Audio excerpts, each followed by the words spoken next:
महात्मा जी गए प्रवचन करने मंच पर, एक भी श्रोता नहीं, श्रोता एक भी नहीं।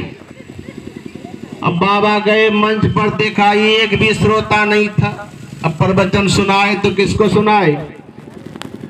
तो बाबा सोचे कि चलो आया हूं तो कम से कम पहले स्तुति विनती तो करता हूं, कहीं कोई श्रोता आ जाए।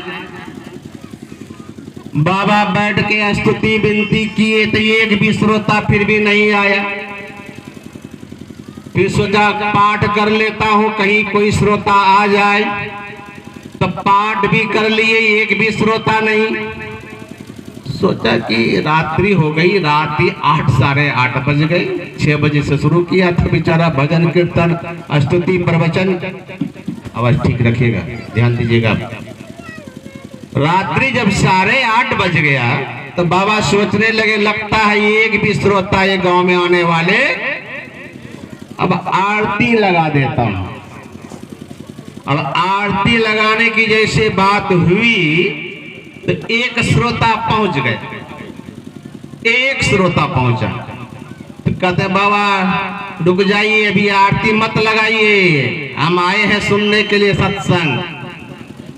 कहा गिरे 8:30 बज गया रात, अभी आप सत्संग कब शुरू करेंगे? अब अभी एक श्रोता, अभी एक श्रोता को हम क्या सुनाएं? तो श्रोता भी बहुत चालाक था, बुद्धिमान था। कहा कि बाबा क्यों एक श्रोता को आप सत्संग नहीं सुनाएंगे? कहा नहीं, एक को क्या सुनाना है, राता 50 100 200 तो सुनाते भी। तो वो श्रोता क्या कहता है, ध्यान से सुनिए। तो बाबा अगर आपके घर में 100 घोड़ा हो, 99 घोड़ा अगर घूमने चला जाए तो ये घोड़ा जो घर में होगा उसको भूखे रखिएगा क्या? कि खाना पाना पीना दीजिएगा उसको? तो बाबा सोचते बात तो बड़ी पते की कह दिया इस श्रोता, 99 घोड़ा नहीं हो, ये घोड़ा घर में हो तो उसको खिलाना तो पड़ेगा। उसी प्रकार नहीं आया 100 200 श्रोता तो क्या एक श्रोता हम तो हैं, हमको खिलाइए, सत्संग सुनाइए। लेकिन बाबा ने कहा देखो हमको बीमारी है। क्या बीमारी है? जब मैं प्रवचन शुरू करता हूं तो बंद नहीं होता है मेरा प्रवचन जल्दी। तो श्रोता सोचा कि देखता हूं कि बाबा का प्रवचन अच्छा, ठीक है नहीं बंद होगा तो देखा जाएगा, शुरू तो कीजिए। बाबा प्रवचन शुरू किए। अब बीच बीच में उस श्रोता का वाह क्या प्रवचन है, वाह क्या प्रवचन है, खूब प्रशंसा करे, वाह क्या प्रवचन है। बाबा भी सोचे कि मेरा प्रवचन गदगद हो रहा है। तब न श्रोता का तो वाह वाह कर रहे हैं, वाह वाह कर रहे थे। अब बाबा का प्रवचन बंद हो नहीं, 8:30 बजे से शुरू हुआ तो रात 10 बज गया। अब तो 10 बजे तक तो सीधे बैठा हुआ एक श्रोता, बाबा प्रवचन कर रहे हैं। अब बैठे बैठे उसका रीढ़ की हड्डी दर्द होने लगी। तो सोचा कि बाबा तो समाप्त कर नहीं रहे हैं, अब वाह वाह नहीं, अब दर्द होने लगा तो प्रवचन के बीच में क्या कर अब वाह वाह खत्म। अब बाबा प्रवचन कर रहे हैं, श्रोता कह क्या रहे हैं, दर्द के मारे कमर में तो दर्द हो रहा।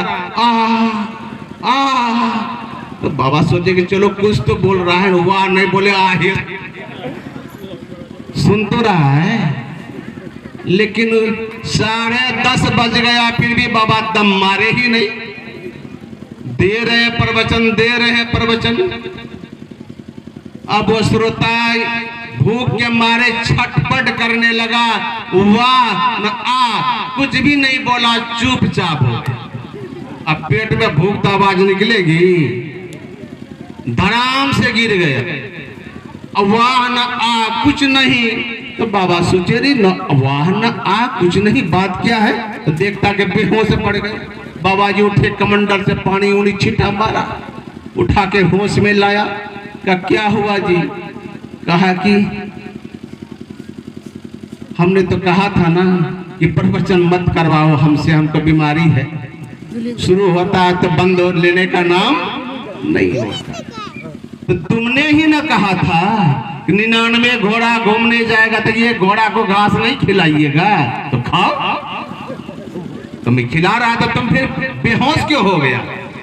तो श्रोता क्या कहता है, बाबा ये बात तो ठीक है कि मैंने कहा था 99 घोड़ा अगर चर घूमने चला जाए तो ये घोड़ा अगर घर में हो तो उसको भोजन देना चाहिए। ये बात तो मैंने कहा था जरूर। इसका मतलब तो यह नहीं बाबा 99 घोड़ा का घास एक ही घोड़ा को खिला दीजिएगा।